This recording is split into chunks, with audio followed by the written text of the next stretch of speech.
2024 ஜூலை 25ஆம் தேதிங்க. அன்னைக்கு ஒரு நாள் இடி மின்னலோட மேகம் ஒரு மாதிரி வானத்தையே சூழ்ந்திருக்க. நைட்டு ஒரு 10:30 11 மணி இருக்குங்க. ஒரு ஸ்விக்கி பாய், அவரோட பேரு மணிகண்டன். மணிகண்டனுக்கு சொந்த ஊருன்னு பார்த்தீங்கன்னா திருச்சிக்கு பக்கத்தில் இருக்கிற அரியலூராங்க. அங்கேருந்து வந்து இங்கே கஷ்டப்பட்டு ஒரு பேச்சுலர் ரூமில் இருந்து தான் அவரோட வேலையை பார்த்துட்டு இருக்கிறாரு. அவர் ஸ்விக்கியில் மட்டும் வேலை பார்க்கலங்க, பகல் நேரத்தில் ரேபிட்டோவும் ஓட்டுவாராம். அப்படி இருக்கும் பட்சத்தில் அன்னைக்கு ஒரு நாள் மணிகண்டன் ஒரு ஹோட்டலுக்கு வெளியே அவரோட ஆர்டரை பிக்கப் பண்ணுறதுக்காக நிற்கும் போது அந்த ஆர்டரை அந்த ஹோட்டல்காரங்களும் கொடுத்துட்றாங்க. ராயப்பேட்டாங்கிற அந்த பகுதியில் அவர் பைக்கில் வந்துட்டு இருக்கும்போது அவருக்கு ரொம்ப பசிக்குதுங்க. அவருக்கு பசிக்குது, சாப்பிட்றதுக்கு டைம் இல்லைங்கிறத காட்டிலும் ஆல்ரெடி அவரோட வரம்புக்கு மீறின அளவுக்கு செலவுகள் எதிர்பாராமல் வந்த காரணத்தினால சாப்பிட்றதுக்கு கூட காசு இல்லைங்க. அவங்களோட பேச்சுலர் ரூமில் பழைய சோறு இல்லைனா தண்ணி ஊற்றி வச்சுருப்பாங்களாம். சோத்தில் அன்னைக்கு வச்ச சோத்துலேயே தண்ணி ஊற்றி வச்சுருப்பாங்களாம். அதைத்தான் போய் சாப்பிடுவாராம், தயிரெல்லாம் ஊற்றி. அப்படி இருக்கும் பட்சத்தில் அவர் போய்கிட்டு இருக்கும்போது திடீர்னு அவருக்கு ஒரு கால் வருதுங்க. ஒரு பஸ் ஸ்டாப் கிட்ட நிப்பாட்டி ஃபோன் அட்டன் பண்ணுறாரு. அட்டன் பண்ணி பேசும்போது ஆப்போசிட்டில் இந்த ஆர்டரை வந்து பிளேஸ் பண்ணாங்க இல்லையா, அவரு கால் பண்ணுறாரு. பிரதர், நான் அவசரமாக ஏர்போர்ட்டுக்கு கிளம்பிட்டு இருக்கிற காரணத்தினால இந்த ஆர்டரை என்னால் பிக்கப் பண்ண முடியாது. எங்கள் வீட்டில் எங்கள் அம்மா மட்டும்தான் இருக்கிறாங்க, அவங்களுமே வயசானவங்கிற காரணத்தினால எப்படினாலும் நீங்கள் ஆர்டரை பிக்கப் பண்ணிவிட்டு இப்போ பாதியில் வந்துட்டு இருக்கீங்கன்னு எனக்கு தெரியும், கேன்சலும் பண்ண முடியாது. நீங்களே சாப்பிட்ருங்க பிரதர், இல்லைனா யாராச்சும் உங்களோட ஃப்ரெண்ட்ஸுக்கு சாப்பிட கொடுத்துருங்க. இட்ஸ் ஓகே, நோ ப்ராப்ளம், நான் கம்ப்ளைண்ட் எதுவுமே பண்ண மாட்டேன்னு சொல்லிட்டு அவர் ஃபோனை கட் பண்ணிடுறாரு. பசியில் இருந்த மணிகண்டனுக்கு சாப்பாடு கடவுளே கொடுத்த மாதிரி தெரியுதுங்க. இப்போ அவர் பைக்கை நிப்பாட்டி பேசிகிட்டு இருக்கிறார் இல்லையா, அந்த இடத்துல அதாவது லெஃப்ட் சைடில் ஒரு பஸ் ஸ்டாப் இருக்குதுங்க. இந்த பஸ் ஸ்டாப்பில் லைட் எல்லாமே ஆனில் தான் இருக்குது. அது போக பக்கத்துலேயே ஒரு ஆம்புலன்ஸும் நிற்குதுங்க. இந்த பஸ் ஸ்டாப்புக்கு முன்னாடி கொஞ்சம் இடம் இருக்குமா, அங்கே ஒரு ஆம்புலன்ஸ் நின்றுட்டு இருக்குது. அந்த ஆம்புலன்ஸ்குள்ளே ஆள் இருக்கிறாங்களா இல்லையாங்கன்னு இவருக்கு தெரியாதுங்க. ஆனால் அந்த ஏரியாவை சேர்ந்த ஒரு 2-3 ஸ்ட்ரீட் டாக் அந்த ஆம்புலன்ஸை பார்த்து பயங்கரமாக குலைச்சிக்கிட்டே இருக்குது. இப்போது இவருக்கு வேறு வழி தெரியல. இந்த இடத்த விட்டால் ஒரு பர்ஃபெக்டான பிளேஸ் இவருக்கு கிடைக்காது, ஏன்னா மழை வேற பெய்கிற மாதிரி இருக்குன்னு சொல்லிட்டு அந்த இடத்துல இறங்கி இவரோட ஆர்டரை எடுத்து பார்த்தா பீஃப் ரைஸ் போட்டிருக்கிறாரு. அதாவது ஆர்டர் பிளேஸ் பண்ணவங்க வந்து பீஃப் ரைஸும் பீஃப் தவா கறியும் போட்டிருக்கிறாங்க. இது ரெண்டையுமே இந்த பஸ் ஸ்டாப்பில் உட்காந்து சாப்பிட ஆரம்பிக்கிறாருங்க. இவர் சாப்பிட ஆரம்பித்ததுக்கப்புறமா ஆக்சுவலி அந்த ஸ்ட்ரீட் டாக் வந்து இவர்கிட்ட தானே வரணும், எதனா கொஞ்சம் பீஸ் போடுவாங்க இல்லை கொஞ்சோண்டு வைப்பாங்கன்னு சொல்லிட்டு வந்து நிற்கும். ஆனால் அங்கே இருக்கிற ஸ்ட்ரீட் டாக் எதுவுமே நகரவே இல்லையாங்க. அந்த ஆம்புலன்ஸை மட்டுமே ஃபோக்கஸ் பண்ணி பயங்கரமாக கத்திக்கிட்டே இருந்திருக்குதுங்க.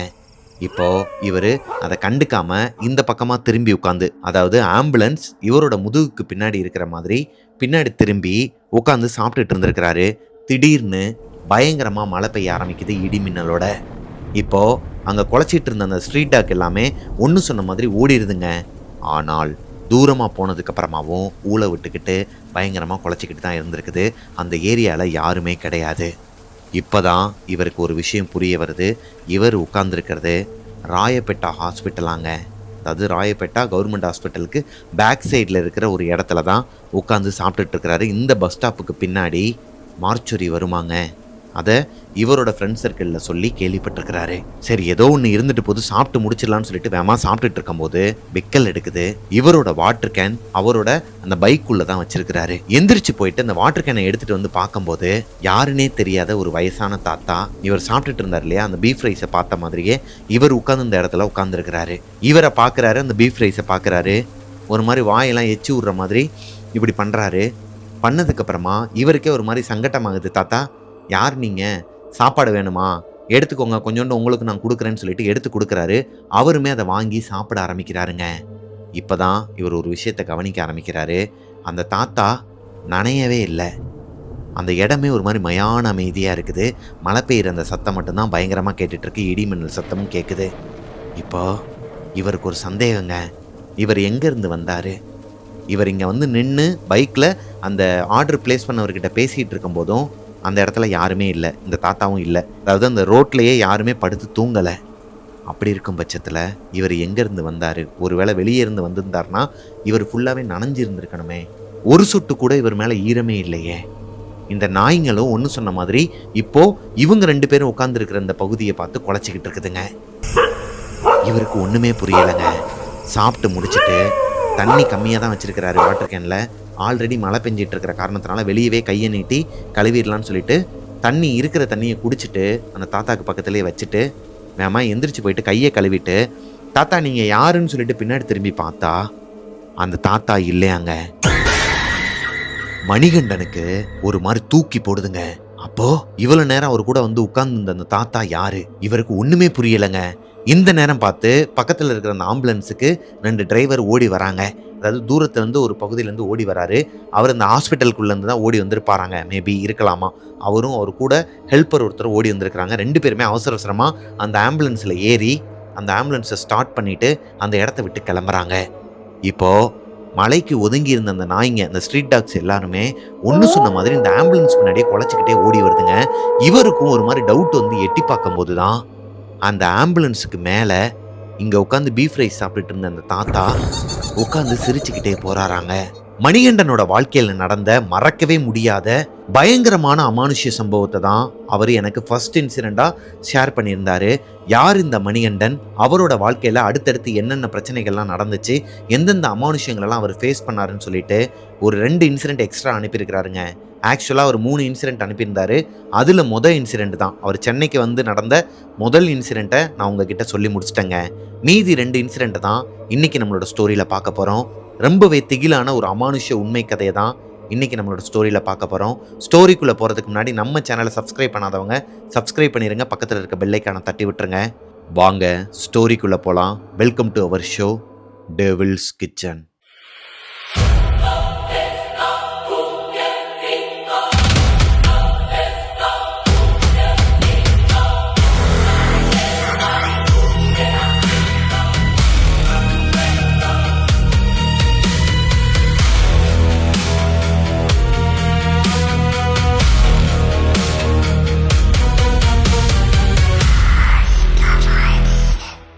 ஹலோ கோஸ்டேஸ், நான் உங்களோட பிரபாகரன். இன்னைக்கு நம்ம பார்க்க போகிற 2வது சம்பவம் நடந்த இடம் மணிகண்டன் தங்கி இருக்கிற அந்த பேச்சுலர் ஹவுஸில் தாங்க. ஆக்சுவலாக பேச்சுலர் ஹவுஸுங்கிறது ஒரு சிலருக்கு வந்து ஃபர்ஸ்ட் ஃப்ளோரில் அமையும், இல்லை செகண்ட் ஃப்ளோரில் அமையும். லக் இருக்கிறவங்களுக்கு மட்டும்தான் மொட்டை மாடியில் அமையுங்க. அதாவது மொட்டை மாடியில் இருந்துச்சுன்னு வச்சுக்கோங்களேன், யாருமே நம்மளை கண்டுக்க மாட்டாங்க. மோஸ்ட்லி கீழ் வீட்டில், அதாவது கீழே இருக்கிற அப்பார்ட்மெண்ட்டில் இருக்கிறவங்களாம் அவங்களோட ஃப்ளோர்லேயே பால்கனிலேயே வந்து துணியெல்லாம் காய போட்டுருவாங்க. 3rd ஃப்ளோரில் இருக்கிறவங்களோ இல்லை செகண்ட் ஃப்ளோரில் இருக்கிறவங்க மட்டும்தான் மொட்டை மாடிக்கு வந்துட்டு துணியை காயப்போட வருவாங்க. அதுலேயும் ஒரு சிலர் வரவே மாட்டாங்கன்னு வச்சுக்கோங்களேன். அந்த மாதிரி தான் மணிகண்டன் தங்கி இருக்கிற பேச்சுலர் ரூமுங்க. அவங்கள யாருமே டிஸ்டர்ப் பண்ணவே மாட்டாங்களாம். கீழே இருக்கிறவங்க எல்லாருமே ஃபேமிலிங்க. சென்னை குரோம்பேட்டில் இருக்கிற ஒரு அப்பார்ட்மெண்ட்டில் தான் அவங்க பேச்சுலர் ரூம் எடுத்து தங்கி இருக்கிறாங்க. இந்த அப்பார்ட்மெண்ட்டோட அமைப்பு எப்படி இருக்குன்னா, அந்த ஏரியாலே இவங்களோட அப்பார்ட்மெண்ட் தான் 3 ஃப்ளோர் கொண்ட ஒரு அமைப்பாங்க. அப்படி இருக்கும் பட்சத்தில் இந்த ஒவ்வொரு ஃப்ளோர்லையுமே 2 BHK 2 வீடு இருக்குமா. கீழே கிரவுண்ட் ஃப்ளோர்ல ஒரு வீடு இருக்குமா, ஃபர்ஸ்ட் ஃப்ளோர்ல 2 வீடு இருக்குமா, செகண்ட் ஃப்ளோர்ல 2 வீடு, 3rd ஃப்ளோர்ல 2 வீடு, அதுக்கு மேல மொட்டை மாடி. மொட்டை மாடியில இவங்களுக்குன்னு சொல்லிட்டு தனியா ஒரு அமைப்புங்க. அதாவது இந்த சின்ன வீடு மாதிரி இருக்கும், அதை பேச்சுலர்ஸ்க்கு ரெண்ட்டுக்கு விட்டுருவாங்க இல்லையா, அந்த மாதிரி ஒரு அமைப்புல இருக்கிற வீட்டில் தான் இவங்க தங்கி இருக்கிறாங்க. அது போக அந்த அப்பார்ட்மெண்ட்ல லிஃப்ட் இல்லாத காரணத்தினால ஸ்டெப்ஸில் தான் ஏறி போகணும். அதன் காரணமாகவே ஃபர்ஸ்ட் ஃப்ளோர்லையும் கிரவுண்ட் ஃப்ளோர்லையும் அண்ட் செகண்ட் ஃப்ளோரில் இருக்கிறவங்க யாருமே மோஸ்ட்லி அந்த மொட்டை மாடியை யூஸ் பண்ண மாட்டாங்களாம். இவங்களுக்கு ரொம்பவே ஒரு மாதிரி வசதியாக தான் இருந்திருக்குதுங்க. இவங்க குடிக்கிறது, ஸ்மோக்கிங் பண்ணுறது, இது எதுக்குமே கீழே இருக்கிறவங்க பிரச்சனை பண்ண மாட்டாங்களாம். மணிகண்டன் அவங்களோட ஊர்க்கார பசங்களோட ஜாலியாக அவரோட லைஃப்பை என்ஜாய் பண்ணி வாழ்ந்துட்டு இருந்திருக்கிறாருங்க. இந்த கிராமத்து சைட்லேயும் ஊர் சைடில் இருக்கிறவங்களாம் வந்துட்டு சென்னைக்கு போயிட்டான், அவனுக்கு என்னப்பா நல்லா சம்பாதிக்கிறான்னு சொல்லிட்டு 1000 பேச்சு பேசினாலும் இங்கே வந்து கஷ்டப்படுறவங்களுக்கு தான் அதோட அருமை என்னங்கிறது தெரியுங்க. அதாவது எவ்வளோ கஷ்டப்படுறவங்கிறது நமக்கு தான் தெரியும். வெளியே இருந்து பார்க்குறவன் நோகாமல் சொல்லிட்டு போயிடுவான், இவன் வந்து நல்லா வாழ்ந்துட்டு இருக்கான், அவனுக்கு என்னப்பா லட்சக்கணக்கில் சம்பாதிக்கிறான் அப்படிங்கிற சொல்லிடுவானுங்க. ஆனால் இவங்களோட வழி என்னங்கிறது இவங்களுக்கு தான் தெரியும் இல்லையா. அந்த வழிகளை கடந்த ஒரு சந்தோஷம்னா அது இவங்களோட வீட்டில் அந்த மொட்டை மாடியில் இவங்க பண்ணுற அந்த பேச்சுலர் பார்ட்டி தானாங்க. ஒவ்வொரு வீக்கெண்ட்லேயும் சாட்டர்டே நைட்டும் சண்டே நைட்டும் ஒரு மாதிரி கலகலன்னு இருக்குமா. அப்படி தான் அன்னைக்கு ஒரு நாள் சாட்டர்டே அதுவுமா இவர் வேலையை முடிச்சுட்டு எப்பயுமே 9-9:30க்கெலாம் வந்துடுவாராம். கொஞ்சம் பணப்பற்றாக்குறை காரணமாக எக்ஸ்ட்ரா கொஞ்சம் ஆர்டர்ஸ்லாம் எடுக்கலான்னு சொல்லிட்டு 11:45 இருக்குமாங்க மணிகண்டன் வந்து அந்த வீட்டுக்கு வரும்போது. இவங்களோட வீட்டில் கீழே கிரவுண்ட் ஃப்ளோர்லேயே பைக் பார்க்கிங், கார் பார்க்கிங்லாம் இருக்குமா. அந்த பசங்களுக்குன்னு சொல்லிட்டு ஓரமாக ஒரு 3 பைக் பார்க் பண்ணுறதுக்கு இடமும் கொடுத்துருக்குறாங்க. மணிகண்டனை தவிர்த்து எல்லாருமே அவங்களோட வீட்டுக்கு வந்துட்டாங்க. இவங்களோட ரூமில் மொத்தம் 5 பசங்க தங்கியிருக்கிறாங்க, மணிகண்டனை சேர்த்து. 4 பசங்களில் 2 பசங்க ஆல்ரெடி குடிச்சிட்டு தூங்கிட்டானுங்க. 2 பசங்க மட்டும்தான் மேலே வெயிட் பண்ணிட்டு இருக்கிறாங்க. அந்த 2 பசங்களுமே அரியலூரை சேர்ந்த பசங்க, அதாவது மணிகண்டனோட ஊரை சேர்ந்த பசங்க. அப்படி இருக்கும் பட்சத்தில் மணிகண்டன் உள்ளே வந்துட்டு அவங்களோட கேட்டை லாக் பண்ணிவிட்டு கிரவுண்ட் ஃப்ளோரில் அவரோட பைக்கை பார்க் பண்ணிவிட்டு ஸ்டெப்ஸில் ஏறி மேலே நடந்து வராருங்க. எப்பவுமே செகண்ட் ஃப்ளோர்ல இருக்கிற ஒரு குடும்பம் மட்டும் இவங்கள குறை சொல்லிக்கிட்டே இருப்பாங்களாம். அது மத்தவங்க யாருமே அந்த அளவுக்கு காதுல வாங்கிக்க மாட்டாங்களாம். ஏன்னா, இவங்க அந்த அளவுக்கு யாருக்குமே பிரச்சனை குடுக்க மாட்டாங்களாங்க. இவங்க உண்டு, இவங்களோட வேலை உண்டுன்னு தான் இருப்பாங்களாம்.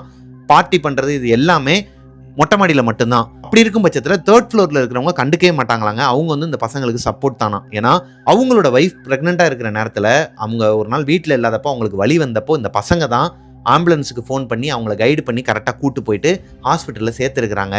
அதனாலேயே அவருக்கு இவங்க மேல ஒரு நல்ல மதிப்பு இருக்குமாங்க. அதனாலேயே எதுவுமே சொல்ல மாட்டாராம். அந்த அளவுக்கு நல்ல பசங்கங்கிறது தெரியுமா. இப்போ மணிகண்டன் கீழ பைக்கை நிப்பாட்டிட்டு செகண்ட் ஃப்ளோர்ல ஏறி நடந்து வந்துட்டு இருக்கும்போது, செகண்ட் ஃப்ளோர்ல எப்பயுமே இவங்கள கம்ப்ளைண்ட் பண்ணிக்கிட்டே இருப்பார் இல்லையா? அவரு ஒரு மாரி கண்ணுலாம் கலங்கி போய் அழுதுகிட்டே வெளியே உட்கார்ந்திருக்கிறாரு. ஸ்டெப்ஸ்ல மேல 3 ஃப்ளோருக்கு ஏறி போற இடத்துல உட்கார்ந்து அழுதுகிட்டு இருக்கிறாரு. அவரோட வீடு லாக்ல இருக்குதுங்க. அவரோட செருப்பு எல்லாமே வெளியே தான் கிடக்குது. ஆனா அழுதுகிட்டு உட்கார்ந்திருக்கிறாரு. மணிகண்டனுக்கு ஒண்ணுமே புரியலங்க. எதுக்கு இந்த ஆள்கிட்ட போயிட்டு வம்பு? மேபி குடிச்சிட்டு கூட வந்திருக்கலாம். சாட்டர்டே நைட்டு வேற, அதனால குடிச்சிட்டு கூட வந்திருக்கலாம். நம்ம போய் எதனா ஒண்ணு கேட்டு தேவையில்லாம பஞ்சாயத்து ஆயிர போதுன்னு சொல்லிட்டு மேலே ஏறி நடக்க ஆரம்பிச்சிருக்கிறாருங்க. ஆனால் மணிகண்டனோட மனசுக்குள்ள கொஞ்சம் ஒரு மாரி குறுகுறுன்னே இருந்திருக்குது. எதனால அழுகுறான் மனுஷன்? எதனா பிரச்சனையா? சரி ஒரு வார்த்தை கேட்போம்ன்னு சொல்லிட்டு, "அண்ணே என்னாச்சுண்ணே? எதனா பிரச்சனையான்னு?" சொல்லிட்டு கேட்கும்போது, அவர் திரும்பி பார்த்துருக்கிறாரு. அவரோட கண்ணே ஒரு மாரி ரெட் கலர்ல இருந்திருக்குதுங்க. ரெட் கலர்ல ஒரு மாரி பிதுங்கி போயிருந்திருக்குது. கண்ணு வெளியே வந்து விழுந்தா எப்படி இருக்குமோ, அந்த அளவுக்கு ஒரு மாரி திருன்னு முழிச்சுக்கிட்டு அழுகுறாரு. "ஏண்ணே, ஏண்ணே உன் கண்ணுலாம் ஒரு மாரி சிவந்து போயிருக்குது. எதனா பிரச்சனையா? சரி வாங்க மேல வாங்க. பசங்கலாம் இருக்கிறாங்க பேசலாம். குடிக்கிறீங்களா?" அப்படிங்கிற மாரி கேட்குறாரு. "இல்லப்பா, எனக்கெல்லாம் அதெல்லாம் வேணாம். உன்கிட்ட கொஞ்சம் பேசணும். இங்க வரியான்னு?" சொல்லிட்டு அவரோட வீட்டுக்குள்ள கூட்டு போகாம கிரவுண்ட் ஃப்ளோருக்கு கூட்டு போறாரு. அதாவது இப்ப பைக்க பார்க் பண்ணிட்டு இருந்தாரு இல்லையா? அந்த இடத்துக்கு மணிகண்டன அந்த அண்ணன் கூப்பிட்டுட்டு போறாரு. "தம்பி, எனக்கு ரொம்ப கஷ்டமா இருக்குப்பா. எனக்கு வந்து வீட்ல இருக்கவே பிடிக்கல, வாழவே பிடிக்கல. ஒரே பிரச்சனை மேல பிரச்சனையா இருக்குது கல்யாணம் ஆனதுலேருந்தே. என் பொண்டாட்டி வந்து எப்போ பார்த்தாலும் சண்டை போட்டுக்கிட்டே இருக்கிறா. அவங்க அம்மா வீட்டுக்கே ஓடி ஓடி போயிடுறா. இதனால எல்லாருமே என்னைய வந்து தப்பா பேசுறாங்க. அவ தான் சண்டை போடுறா, அவ தான் சண்டைய ஆரம்பிக்கிறா. ஆனா அவளுக்கு தான் எல்லாருமே சப்போர்ட் பண்றாங்க. இப்போ புதுசா என் மேல ஒரு பழிய வேற போட்டிருக்கிறா. நான் வேற ஒருத்தவங்களோட பழகிட்டு இருக்கிறேங்கிற மாதிரி ஒரு பழிய போடுறா. அவங்க எனக்கு அக்கா முறை வேணும்ப்பா. நான் எப்படி வந்து அவங்க கூட வந்து தப்பான ஒரு அபிப்பிராயத்துல பழகுவேன்?" அப்படிங்கிற மாதிரி என்னென்னமோ பேசுறாரு. மணிகண்டனுக்கு என்ன சொல்றதுன்னே புரியலங்க. ஐயோ! இவன் வேற எதுக்குடா இவன தேவையில்லாம இவன்கிட்ட பேசிட்டோமோங்கிற ஒரு மனப்பக்குவத்துல அவரோட ஃப்ரெண்டுக்கு ஒரு மெசேஜ் அனுப்புறாரு. "கால் மீடா" அப்படின்ட்டு. இப்போ அவரோட ஃப்ரெண்டு மேல மொட்டை மாடியிலேருந்து கால் பண்ணதுக்கு அப்புறமா அட்டெண்ட் பண்ணி இவர் முன்னாடியே பேசிக்கிட்டு, "அண்ணே நீங்க கோச்சிக்காதீங்க. இப்போதைக்கு விட்டுருங்க. காலையில பேசிக்கலாம்னு" சொல்லிட்டு அவரு கூப்பிட்டுக்கிட்டே இருக்கிறாரு. "தம்பி இருப்பா, உன்ட்ட பேசணும்னு சொல்றேன்ல. ஏன் போற? இருன்னு சொல்ல சொல்ல கேட்காம வேகமா ஓடிடுறாரு. அப்பாடா இவன் தொல்லை ஒழிஞ்சிச்சுன்னு சொல்லிட்டு மேலே போய் உட்காந்து அவங்க ஃப்ரெண்ட்ஸ் கிட்டையும் சொல்றாரு. இந்த 2 பசங்க முழிச்சிருக்காங்க இல்லையா? அவங்க கிட்ட சொல்றாரு. "யார்ரா அவன்? அவன்கிட்ட போய் மாட்ட கண்டமாடா. ஒரு மாதிரி அருன்னு அறுத்துட்டான்டான்னு" சொல்லிட்டு குடிச்சிட்டு ஆல்ரெடி தூங்குற 2 பசங்க மட்டும் தான் ரூம்குள்ள தூங்குறாங்க. இப்போ மணிகண்டனோட ஃப்ரெண்ட்ஸ் 2 பேர் வெயிட் பண்ணிட்டு இருந்தாங்க இல்லையா? அந்த பசங்களும் மணிகண்டனும் மொட்டை மாடியில வெளியவே, அதாவது அவங்க ரூமுக்கு வெளியவே படுத்து வெட்ட வெளியில தான் படுத்து தூங்கிட்டு இருக்கிறாங்க. மொட்டை மாடிக்கு வர்றதுக்கு, அதாவது இவங்க வீட்டுக்கு வரணும்னா 3வது ஃப்ளோரை தாண்டி மேலே வரும்போது ஒரு கேட் இருக்குமா. அந்த கேட்டுக்கு ஒரு பூட்டு இருக்குமா. அந்த பூட்டை லாக் பண்ணிட்டு தான் அந்த பசங்க தூங்குவாங்களாம். ஏன்னா ஃபேமிலியா கீழே இருக்கிறாங்க. பேச்சுலர்ஸா மேலே இருக்கும்போது என்ன நிலைமையில படுத்து தூங்குவாங்க, எப்படி இருப்பாங்கன்னு தெரியாது. கீழே இருந்து ஃபேமிலியில் யாருன்னா பொம்பளை ஆளுங்க மேலே வந்துட்டாங்கன்னா அது தப்பாயிடுங்கிற பட்சத்தில் எப்பயுமே ஓனர்கிட்ட கேட்டு அந்த லாக் பண்ணி தான் வச்சிருப்பாங்களாம். அப்படி இருக்கும் பட்சத்தில் அன்னைக்கு நைட்டு, அதாவது மிட் நைட் ஒரு 2-2:30 மணி இருக்குமாங்க. மணிகண்டனுக்கு குடிச்ச அந்த விஷயம் ஒரு மாதிரி யூரின் வந்திருக்கு. எந்திரிச்சிருக்கிறாருங்க. எந்திரிச்சு ரெஸ்ட் ரூம் போகலான்னு சொல்லிட்டு அவங்களோட வீட்டுக்கு வெளியவே தான் ரெஸ்ட் ரூம் இருக்குமா. அட்டாச் பாத்ரூம்லாம் உள்ளே கிடையாது. வெளியவே தான் பாத்ரூம் இருக்குமா. டாய்லெட் தனியாக, ரெஸ்ட் ரூம் தனியாக இருக்குமா. அப்படி இருக்கும் பட்சத்தில் எந்திரிச்சு போயிட்டு ரெஸ்ட் ரூம் போயிட்டு வெளியே வரும்போது அவருக்கு ஒரு ஷாக்குங்க. கீழே அழுதுகிட்டே நின்னார் இல்லையா அந்த அண்ணன், இவர் படுத்திருந்த இடத்துல உட்கார்ந்து இருந்திருக்கிறாரு அந்த பெட்ஷீட் மேல. இவருக்கு பார்த்தோன்னே ஒரு மாதிரி தூக்கி போட்டிருக்குது. "நே எதுக்குண்ணே இப்போ இந்நேரத்தில் வந்து மேலே வந்தீங்க? நான் தான் சொன்னேன்ல காலையில் பேசிக்கலான்ட்டு." "தம்பி, நான் பேசுகிறத கேட்க முடியுமா முடியாதா? இல்லைனா இங்கேருந்து விழுந்து செத்துருவேன்." அப்படிங்கிற மாதிரி மிரட்டுறாரு. "ஏன்னா அன்டைமில் வந்து கலவரம் பண்ணிட்டு இருக்கீங்க. சரி வாங்கன்னு" சொல்லிட்டு இந்த பசங்கள்லாம் தூங்கிட்டு இருக்காங்க. "வாங்க அங்கிட்டு போய் நின்று பேசலாம்னு" சொல்லிட்டு கூட்டு போகிறாரு. இந்த மொட்டை மாடியோட கார்னரில் போயிட்டு நின்று பேச ஆரம்பிக்கிறாங்க 2 பேருமே. "தம்பி, எனக்கு வாழவே பிடிக்கலப்பா. பேசாமல் உங்களை மாதிரி நானும் பேச்சுலராகவே இருந்திருக்கலாம் போல. ரொம்ப ஒரு மாதிரி மனசுக்கு கஷ்டமாக இருக்குன்னு" சொல்லிட்டு ஒரு 5 நிமிஷமாக எதையோ பேசிகிட்டு இருக்கிறாரு அவரோட குடும்ப கதையை. பேசிக்கிட்டே இருக்கும்போது மணிகண்டன் ஒரு விஷயத்தை கவனிக்கிறாரு. அவரோட கழுத்தில் ஒரு பெரிய மார்க் இருக்குதுங்க. இந்த கயிறை போட்டு இழுத்தா இருக்குன்னா ஒரு மாதிரி இருக்கும் இல்லையா, அந்த மாதிரி ஒரு அமைப்பில் இந்த இடமே ஒரு மாதிரி செவந்து போய் கருப்படிச்சு போய் கிடக்குது. பிளட்டுலாம் ஒரு மாதிரி உறைஞ்சு போய் அந்த இடமே ஒரு மாதிரி கருப்பாக இருக்கும் இல்லையா, அந்த மாதிரி அவரோட கழுத்து இருக்குது.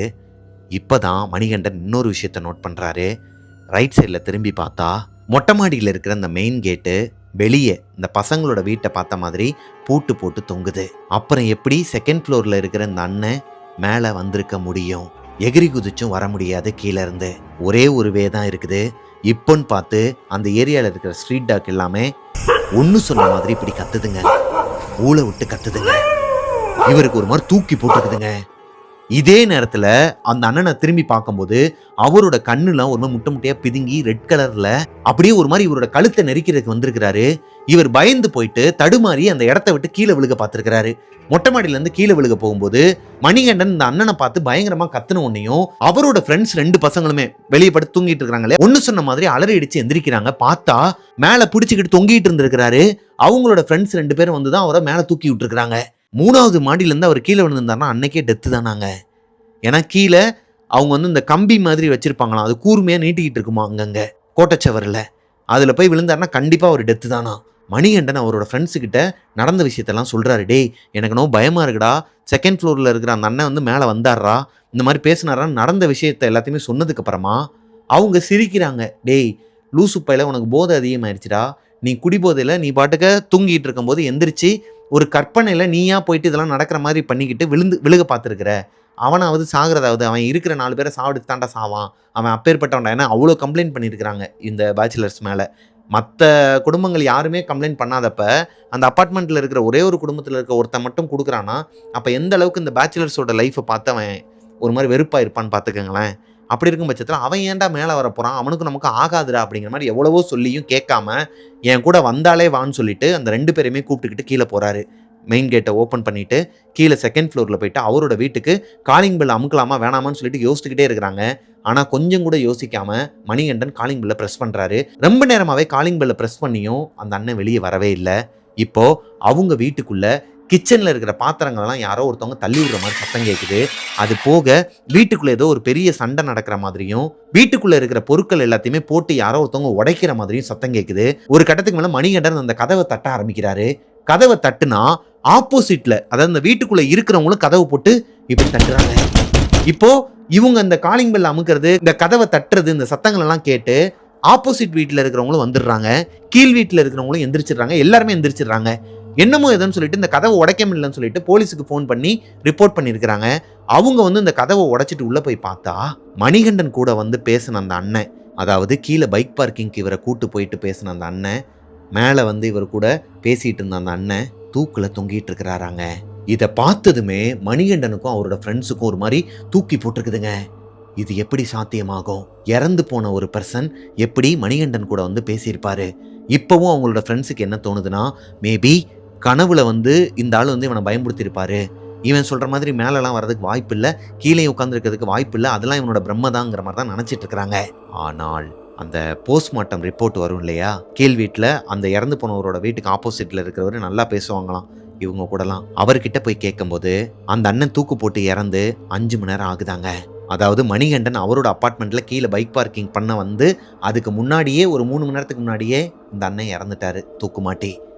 அவரோட உருவத்தை தான் அவர் மேலே ஸ்டெப்ஸில் ஏறி வரும்போது பார்த்துருக்கிறாரு. அது போக மணிகண்டனை பின்தொடர்ந்து அவர் மொட்டை மாடிக்கு வந்திருக்கிறாரு. மணிகண்டனையும் கொல்ல பார்த்துருக்கிறாரு. இதை அந்த அப்பார்ட்மெண்ட்டில் இருக்கிறவங்க எல்லாருக்கிட்டையுமே மணிகண்டனும் அவங்களோட ஃப்ரெண்ட்ஸும் சொல்லிடுறாங்க. அவங்க சொன்ன அடிப்படையில் அவங்க ஏரியாவில் இருக்கிற ஒரு சர்ச்சுக்கு இவங்க எல்லாருமே போயிட்டு ஒரு ஃபாதரை பார்த்து நடந்த விஷயத்தை எல்லாத்தையுமே சொன்னதுக்கப்புறமா அவர் சில விஷயங்கள்லாம் இவங்களுக்கு பண்ணியிருக்கிறாரு, ஜெபம் பண்ணியிருக்கிறாரு. அது போக இவங்க ஏரியாவில் இருக்கிற ஒரு தர்கா இருக்குமாங்க, அங்கேயும் போயிட்டு அந்த பாய் கிட்ட கயிறுலாம் வாங்கி கட்டிக்கிட்டு வந்து படுத்திருக்கிறாங்க. இந்த இன்சிடென்ட் அவங்களோட ஃப்ரெண்ட்ஸை பாதிச்சிச்சோ இல்லையோ மணிகண்டனுக்கு ரொம்பவே ஒரு பாதிப்பை கொடுத்துருக்குதுங்க. மணிகண்டன் நைட் அலறி அடிச்சு எந்திரிப்பாராம், சரியான தூக்கமே இருக்காதான், உடம்புக்கு முடியாமையும் போயிடுது. இதனால அவரு ஒரு வாரத்துக்கு அவரோட ஊருக்கு போகலான்னு சொல்லிட்டு பிளான் பண்ணிட்டு அவரோட சொந்த ஊரான அரியலூருக்கு கிளம்பி போயிடுறாருங்க. அரியலூருக்கு போய் அவங்களோட குலதெய்வம் கோயிலையும் மந்திரிச்சு விட்டதுக்கு அப்புறமா தான் அவருக்கு கொஞ்சம் சரியா இருக்குதுங்க. கொஞ்சம் கொஞ்சமா அதுல இருந்து வெளியே வந்திருக்கிறாரு. ஊருக்கு போய் ஒரு 4 நாளுக்கு அப்புறமா சரி 2 நாள் மட்டும் ஊர்ல இருந்துட்டு நம்ம மறுபடியும் சென்னைக்கே போயிடலாம்னு சொல்லிட்டு ஒரு பிளான்ல இருக்கும்போது தான் மூணாவது சம்பவம் இவரோட ஊர்ல அரியலூர்ல நடந்திருக்குதுங்க. அன்னைக்கு ஒரு நாள் மணிகண்டன் அவரோட ஃப்ரெண்ட்ஸோட சேர்ந்து திருச்சியில இருக்கிற ஒரு ஃபேமஸான தியேட்டர்ல நைட் ஷோக்கு போயிருக்கிறாங்க. நைட் ஷோக்கு போயிட்டு அங்க ஒரு ஃபேமஸான ஒரு கடை இருக்குமாங்க. அதாவது பஸ் ஸ்டாப்புக்கு பக்கத்திலேயே ஒரு பாதாம்பால் கடை இருக்குமா. அந்த கடையில போயிட்டு பாதாம்பால்லாம் குடிச்சிட்டு அவங்க ரிட்டர்ன் வந்துட்டு இருக்கும்போது நார்மலா தான் வந்துட்டு இருந்திருக்கிறாங்க. இவர் சும்மா இல்லாம மணிகண்டன் வந்து சும்மா இல்லாம அவர் வந்து RX 100 தான் வச்சிருக்கிறாராங்க. அவரோட ஃப்ரெண்டான குமார் தான் அவருக்கு பின்னாடி உட்கார்ந்து இருக்கிறாரு. மத்த 4 பசங்களும் 2 பைக்ல வந்துட்டு இருக்காங்கன்னு வச்சுக்கோங்களேன். சும்மா இல்லாம இவர் ரேஸ் விடலாமான்னு சொல்லிட்டு முறுக்கி முறுக்கி காட்டிக்கிட்டு ஸ்பீடா வந்திருக்கிறாரு. ஹெல்மெட்டும் போடல. இவரும் ஹெல்மெட் போடல, பின்னாடி உட்காந்துருக்கிற குமாரும் ஹெல்மெட் போடல. அப்படி இருக்கும் பட்சத்துல மத்த 2 பைக்ல வர பசங்க 2 பேருமே கொஞ்சம் பொறுமையா தான் வராங்க. இங்க பாடுறா, ஆல்ரெடி நீ வந்து ஊருக்கு போயிட்ட, இங்கே ஏகப்பட்ட ஆக்சிடென்ட்லாம் நடந்துட்டு இருக்குது. இந்த பைபாஸை தாண்டி தான் அரியலூருக்கு போகணும். தேவையில்லாத வேலை பார்க்காத, அமைதியா வா, நேரம் சரியில்லை அப்படிங்கிற மாதிரி அந்த 2 பசங்களும் காம் டவுனாக ஒரு மாதிரி அமைதியாக தாங்க வராங்க. ஆனால் மணிகண்டன் ரொம்ப வருஷத்துக்கு அப்புறமா அவரோட ஊருக்கு வர காரணத்தினாலையும் அவரோட ஃப்ரெண்ட்ஸை பார்த்த அந்த ஒரு எக்ஸைட்மெண்ட்டில் அவர் வேற குடிச்சிருக்கிறாருங்க. குடிச்சிட்டு யாரோட பேச்சையும் கேட்காம ஹை ஸ்பீடில் அவர் பாட்டுக்கு முறுக்கிக்கிட்டு போயிருக்கிறாரு. ஒரு கட்டத்துக்கு மேலே செம்ம ஸ்பீடாக போயிட்டு இருக்கும்போது ஒரு பைபாஸ் வருமாங்க, கிராசிங் வருமா. அந்த கிராசிங்கில் முதல்ல இவர் பார்த்தாரு இல்லையா ஒரு தாத்தாவை, அதாவது அந்த ஆம்புலன்ஸ் மேலே வந்து உட்காந்துருந்தார் இல்லையா, இவர்கிட்ட கூட பீஃப் ரைஸ் வாங்கி சாப்பிட்டார் இல்லையா, அந்த தாத்தாவை அந்த கிராசிங்ல பார்த்துருக்கிறாரு. நடு ரோட்ல நின்றுகிட்டு இவரை பார்த்த மாதிரி ஒரு மாதிரி கிரீப்பியா சிரிச்சுக்கிட்டு இருந்திருக்கிறாரு. அவரை பார்த்த அடுத்த செகண்டே இவருக்கு ஒரு மாதிரி தூக்கி போட்டுருது. ஒரு கவனக்குறைவுல அந்த தாத்தாவை மட்டுமே பார்த்துக்கிட்டு ஆப்போசிட்ல வர வேனை கவனிக்காம வண்டியை விட்டுறாருங்க. அந்த ஸ்பாட்லயே பயங்கரமா ஆக்சிடென்ட் ஆகிடுதுங்க. இறந்துட்டோன்னே நினைச்சிருக்கிறாரு மணிகண்டன். ஆனால் அடுத்த நாள் காலையில் அவர் முழிச்சு பார்க்கும்போது கிட்டத்தட்ட ஒரு 18 மணி நேரமா அவர் வந்து கோமால இருந்திருக்கிறாருங்க.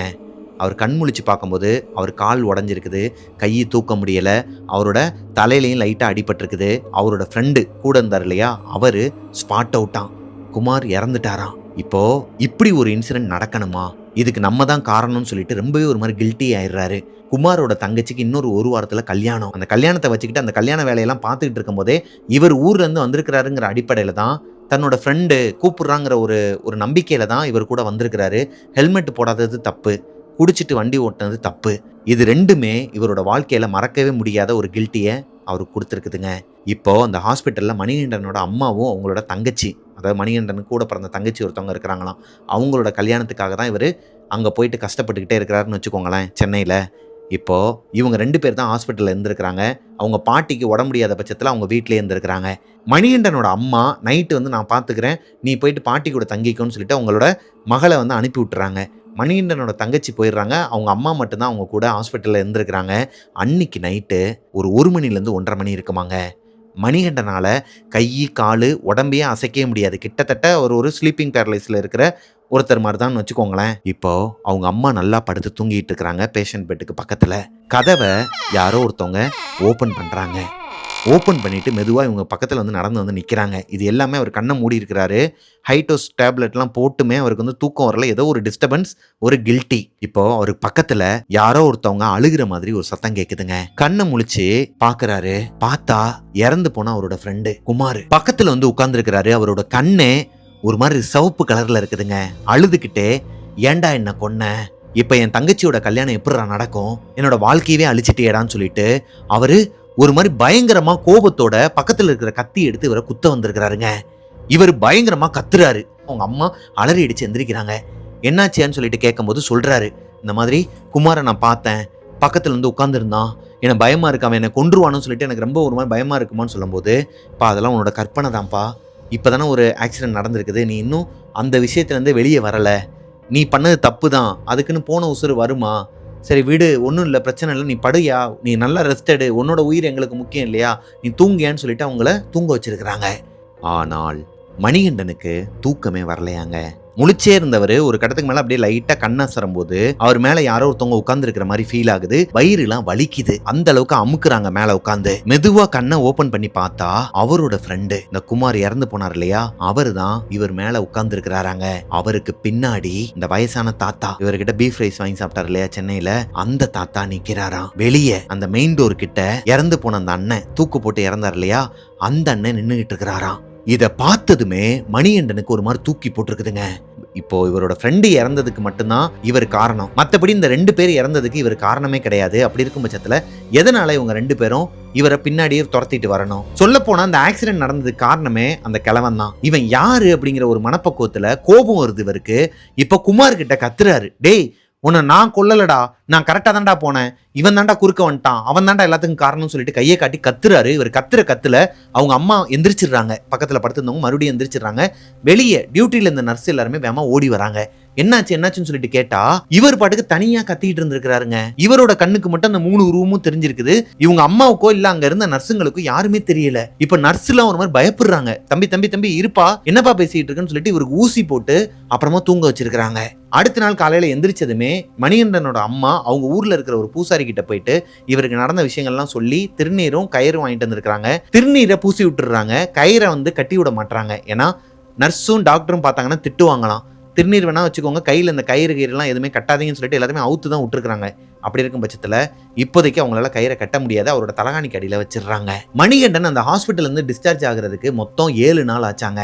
இந்த 7 நாளுமே அவர் சரியா தூங்கலை, அவங்க அம்மாவையும் தூங்க விடலை. இவங்க அம்மா மணிகண்டனுக்கு ஏற்பட்ட இந்த நிலைமையை பார்த்துட்டு வீட்டில் இருக்கிற அவங்களோட தங்கச்சி எங்க கூட்டுறதுக்கே பயந்துருக்கிறாங்க. அவங்களே 7 நாளும் இந்த ஹாஸ்பிட்டலில் இருந்திருக்கிறாங்க.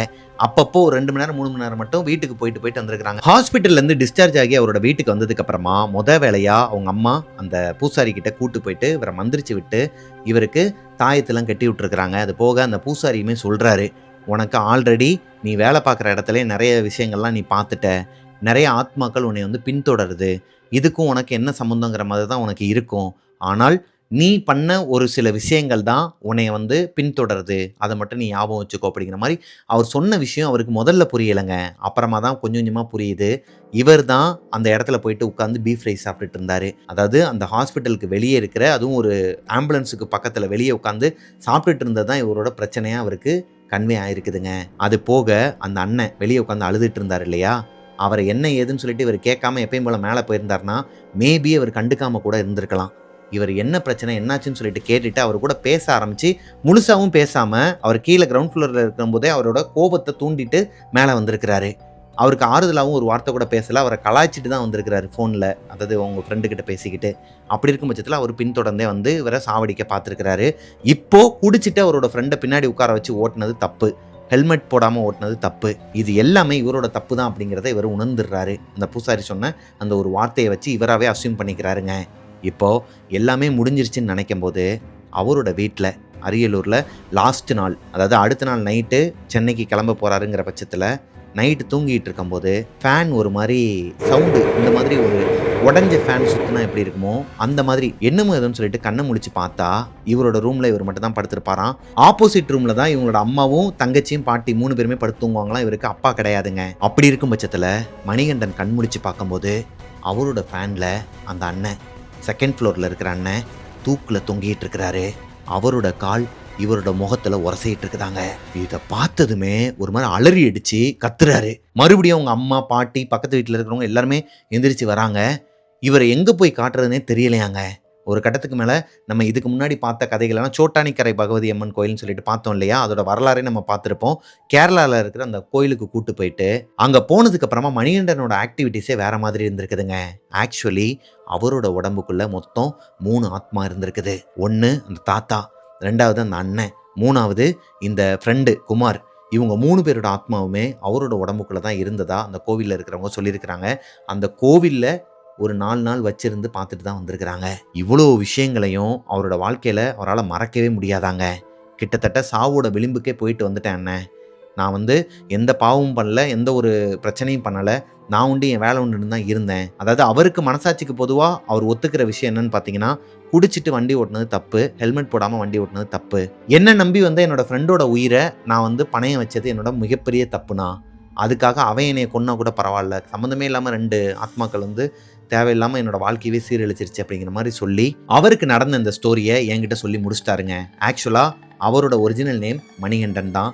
அவரோட சொந்த ஊர் அரியலூர் தான். இது எல்லாத்தையுமே ஒரிஜினலாக நடந்த பிளேஸையும் எல்லாரோட பேரையுமே ஒரிஜினலாகவே சொல்லிருங்கண்ணே அப்படிங்கிற மாதிரி அவர் சொன்ன காரணத்தினால நான் எல்லாத்தையுமே அவர் சொன்ன கதையை என்னோட ஸ்டைலில் நரேட் பண்ணி முடிச்சிட்டேங்க.